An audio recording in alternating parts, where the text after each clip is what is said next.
À quel niveau chez vous? Moi, ça va bien par la grâce de Dieu. J'espère que c'est également le cas pour vous. Je vous invite à vous abonner à la chaîne, activer la cloche de notification et surtout à liker la vidéo. Sans plus tarder, passons à notre histoire. L'histoire d'aujourd'hui est une storytime sorcellerie qui se passe au Gabon, plus précisément dans la ville de Libreville. Elle a été vécue par une jeune fille de 18 ans que nous allons nommer Mengi. Mengi est une jeune fille originaire de la province de Wellington, province dans laquelle elle a passé tout son cursus scolaire. Donc, au moment des faits, Mengi est bachelière. Elle vient d'obtenir son baccalauréat qu'elle a obtenu en série littéraire. Et faut dire que Mengi vivait à Oyem avec ses parents. Suite à l'obtention de son baccalauréat, elle est contrainte de monter sur la capitale pour la poursuite de ses études universitaires. Vu qu'au Gabon, il n'existe qu'une seule université publique pour les séries littéraires qui se trouve à Libreville, qui est l'université Omar Bongo. Mengi étant issue d'une famille de classe moyenne, elle est contrainte de monter sur la capitale pour poursuivre ses études universitaires à l'UOB. Sa mère va prendre attache avec l'une de ses petites sœurs qui vit à Libreville. Donc, elle appelle sa petite sœur et sa petite sœur n'y voit aucun inconvénient. Elle est même au contraire ravie d'accueillir Mengi chez elle. Elle savait que sa nièce était une jeune fille très brillante, très studieuse, qui vraiment travaillait bien à l'école. Quand elle a appris que Mengi avait eu le baccalauréat, elle a été ravie de l'accueillir chez elle, son mari également.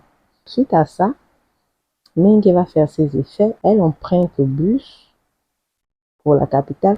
Une fois arrivée à Libreville, elle est vraiment bien accueillie et par le mari de sa tante et par ses neveux et nièces, parce que sa tante avait 3 enfants. L'aîné, qui était de 2 ans plus âgé que Mengi, était déjà lui étudiant justement depuis 2 ans, et les plus petits qui eux étaient encore au collège. Et la tante de Mengi a délégué son fils afin qu'il aide Mengi dans la paperasse administrative qu'il faut faire après l'obtention du baccalauréat, notamment les demandes de bourse, d'orientation et consorts. Ils ont commencé à marcher dans tout Libreville pour faire les papiers, légaliser et consorts, aller déposer tout ça. Ça s'est très bien passé. Quelques temps plus tard, les listes d'orientation sont sorties et Mengi a été orienté à l'UOB en faculté de droit. Le temps passe encore, les vacances s'achèvent. L'UOB, pour ceux qui ne savent pas, c'est l'université Omar Bongo. On a abrégé ça dans l'UOB. Je dirais l'UOB, c'est plus court. Donc, l'UOB va lancer la campagne d'inscription et de réinscription. Le cousin de Mengi et Mengi vont s'y rendre, ils vont faire l'inscription pour Mengi et la réinscription pour son cousin. Et ça s'est très bien passé. Quelques temps plus tard, c'est officiellement la rentrée universitaire. La rentrée arrive. Le premier lundi, déjà, ils se réveillent, les deux s'apprêtent et ils s'en vont pour l'université. Le cousin emmène Mengi jusque devant son amphi et il se donne rendez-vous pour, à la fin des cours, à 15h. Il demande à Mengi de rentrer, de se trouver une place et de s'installer pour suivre ses cours et tout. Mengi, elle est vraiment contente parce que pour une qui revient de province, les amphis sont grands, il y a une forte concentration de personnes et tout.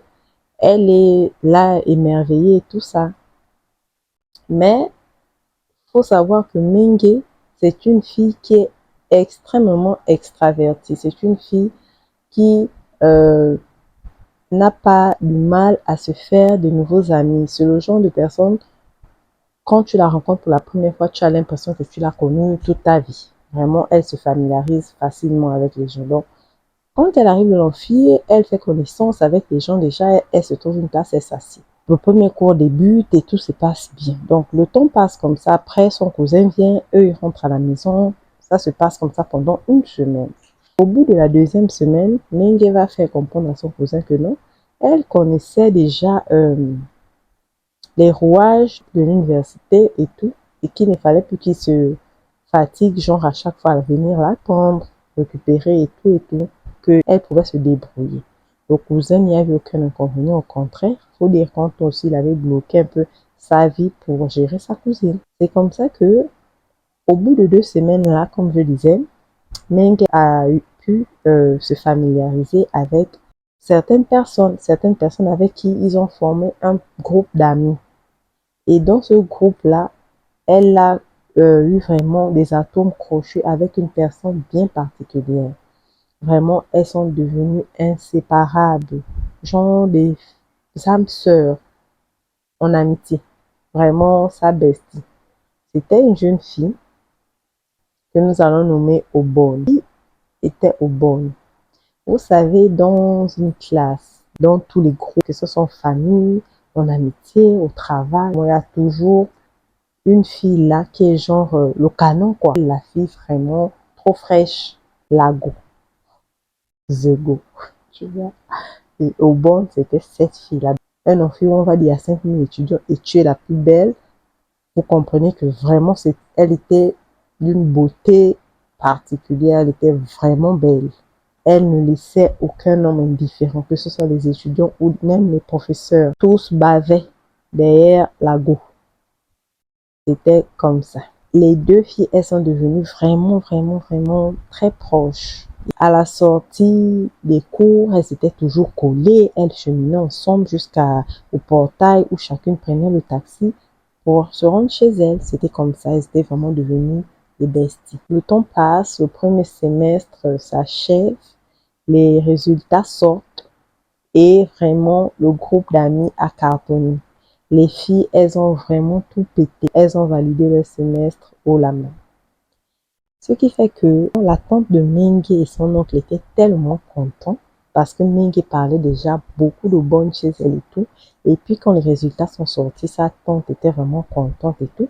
Elle a demandé à Mengue qu'elle peut emmener son amie chez elle pour venir travailler. Elle voulait faire la connaissance de son amie. Cette fille-là vraiment qui boostait leur nièce et tout. C'est comme ça que Mengue a invité au bon chez elle, fait la connaissance de ses tuteurs et elle a eu l'autorisation de venir quand elle voulait. Et donc, elle venait souvent travailler chez Mengue et tout.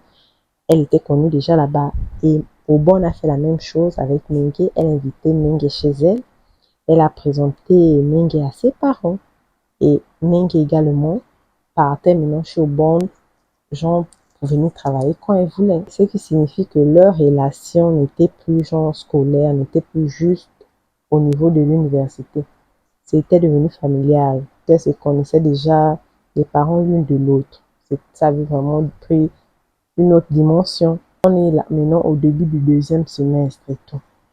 Donc, un jour, comme ça, entre deux cours, il y a toujours la pause, une petite pause de genre 10-15 minutes. Donc, c'est l'heure de la pause, elles sont là, avec le petit groupe là, elles sont en train de discuter, de rigoler et tout, ambiance bon enfant et tout.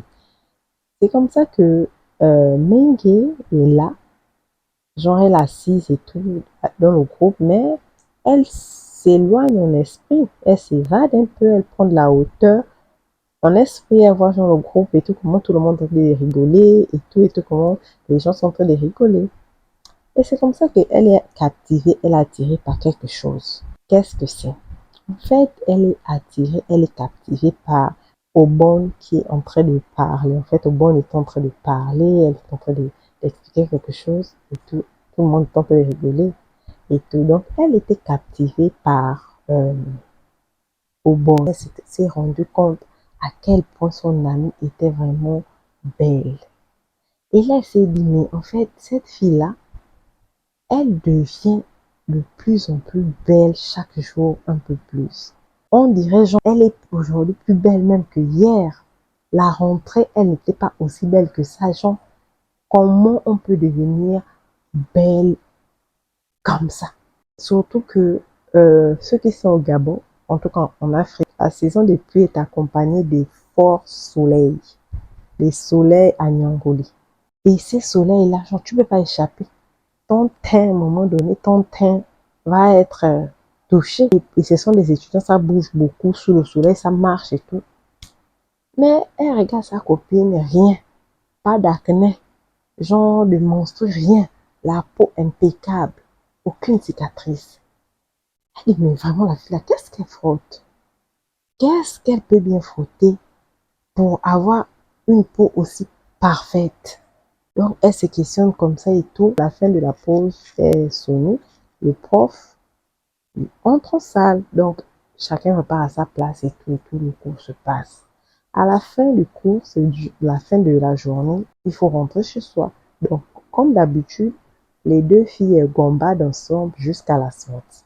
Pendant qu'elles sont en train de marcher, c'est comme ça que Menge attire l'attention de Bonne. Menge demande au Bonne que non. Tu peux me donner ton secret. Quel est ton secret pour avoir une peau aussi belle? Quel est ton secret pour avoir un teint aussi parfait? Tu brilles tellement, tu n'as pas idée. Au bon éclate, elle rigole, elle rigole, elle rigole. Mais elle dit, non, moi je suis sérieuse. Je suis sérieuse. Toi, tu es né où? Tu es né où? Tu n'as pas joué dans ton enfance.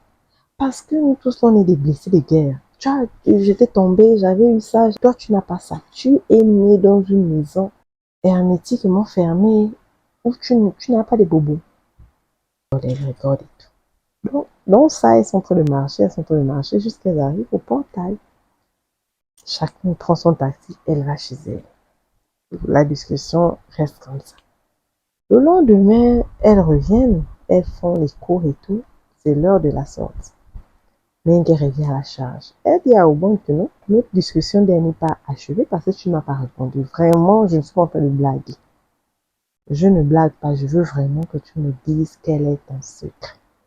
Qu'est-ce que tu frottes pour être aussi scintillante? Obon rigolait, éclate de rire et tout et tout. Menge dit non, ce que tu es en train de faire là, c'est la décharge. Tu es en train de me décharger à la manière, il faut arrêter. Je te pose la question, tu rigoles. Tu ne me réponds pas, tu rigoles. Ça, c'est la décharge. Dès que Menge a mené l'occasion, elle attaque Obon. Dis-moi ton secret. Dis-moi quel est ton secret. Dis-moi quel est ton secret. Elle a saoulé Obon comme ça pendant toute la semaine jusqu'au vendredi. En fait, le vendredi, Obon craque. Obon craque et pète un peu et tout. Elle dit à Menge, c'est bon. Tu as gagné. Je ne vais pas te dire quel est mon secret. Je vais aller au-delà de ça. Je vais t'emmener à la source. Je vais t'emmener à la source. Tu vas voir ce que je fais pour être comme tu me vois là. Je vais t'emmener, tu vas directement voir. Toi-même aussi, tu vas pouvoir faire pour être comme tu me vois là. Menge est subjuguée. Elle est genre choquée, bloquée. Parce qu'en fait, pour elle, elle se disait que genre le secret, c'est peut-être une gamme, peut-être un produit, genre on va dire peut-être tu mets le bicarbonate avec le citron, avec genre ce genre de choses-là. Petite astuce comme ça, bidon. Mais elle se rend compte que pas du tout, c'est quelque chose de sérieux. Ça va au-delà de ça. Elle dit non, j'avais même raison. Tu as vraiment un secret. Au bon, on rigole, elle dit que oui, j'ai un secret. Je fais quelque chose de très particulier pour avoir le teint, l'éclat, l'attirance que tu vois là. Et je vais t'y emmener. Tu es quand même ma bestie. Je vais te montrer tout ce que tu pourras faire. Et Menge est aux anges. Elle est vraiment ravie. Et tout, mais Obon va dire que comme c'est déjà vendredi, et tes parents, ta tante, elle est assez regardante, elle contrôle un peu tout et tout, elle ne veut pas nous laisser suffisamment de temps de faire ce qu'on a à faire, comme on voudrait. Qu'est-ce qu'on va faire? En fait, tu vas partir chez toi, je vais aussi partir chez moi, mais on va se donner rendez-vous lundi matin.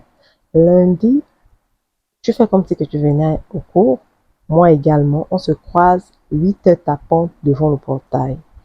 Au lieu de rentrer dans l'université, je te fais t'emmener là-bas où je fais le travail pour être comme tu me vois là. Comme ça, on pourra faire, tu pourras aussi faire et tout. On aura le temps jusqu'aux environs de 15h. On aura déjà largement fini et tout. Comme ça, chacune va rentrer chez elle.